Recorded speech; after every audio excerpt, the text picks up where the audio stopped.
நிழலே இல்லாத அந்த மறுமை நாளில் அல்லாஹுடைய அர்ஷின் நிழலில் இடம் பெறும் 7 பாக்கியசாலிகள். நபிகள் நாயகம் ஸல்லல்லாஹு அலைஹி வஸல்லம் அவர்கள் இந்த 7 பாக்கியசாலிகளை பற்றி சொன்னாங்க.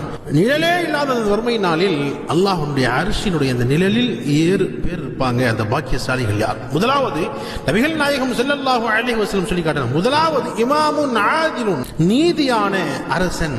இரண்டாவதாக வஷாபுன் நஷஅ ஃபீ இபாதத்தி ரப்பிஹி, அல்லாஹ்வின் வணக்க வழிபாட்டில் உருவான வாலிபன்.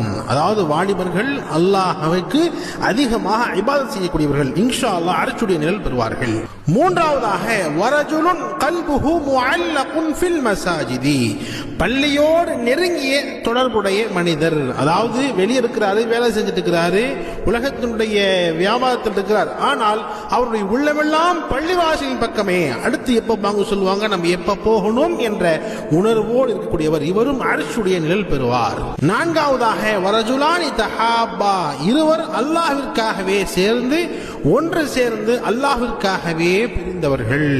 ஐந்தாவதாக வரஜுலுன் தஅத்ஹு இம்ராஅத்துன், அதாவது நல்ல குடும்பத்தை சேர்ந்த ஒரு அழகி, ஒரு பெண்மணி ஒருவரை விபச்சாரத்திற்காக அழைத்தும் நான் அல்லாஹ்வை பயப்படுகிறேன் என்று கூறியவர், அதாவது அந்த பாவத்தை விட்டு தூரமாக சென்றவர். ஆறாவதாக வரஜுலுன் தஸத்தக பிஸதகத்தின், அதாவது ஆறாவதாக வலது கரம் கொடுக்கும் தர்மத்தை இடது கரத்திற்கு தெரியாமல் மறைமுகமாக தர்மம் கொடுக்கக்கூடியவர், இவருக்கும் இன்ஷா அல்லாஹ் நாளை மறுமையில் அர்ஷுடைய நிழல் கிடைக்கும். ஏழாவதாக வரஜுலுன் ذكرல்லாஹ, அதாவது ஏழாவது மனிதர் யார் என்று சொன்னால், தனிமையில் இருக்கும் பொழுது அல்லாஹ்வை நினைத்து அழுது கண்களார் கண்ணீர் வடித்தவர், இவரும் நாளை மறுமையில் அர்ஷுடைய நிழல் பெறுவார் என்று நபிகள் நாயகம் ஸல்லல்லாஹு அலைஹி வஸல்லம் அவர்கள் சொன்னார்கள். இந்த ஹதீஸ் புகாரி ஷரீஃபிலே பதிவாக இருக்கிறது. இந்த ஹதீஸை ஹஜ்ரத் அபூ ஹுரைரா ரலியல்லாஹு தஆலா அன்ஹு ரிவாயத் செய்றாங்க. அல்லாஹ் ஜல்ல ஷானஹு தஆலா நம் அனைவருக்கும் இந்த சொல்லப்பட்ட 7 பாக்கியசாலிகளில் அல்லாஹ் நம்மையும் சேர்த்து அருள்வானாக.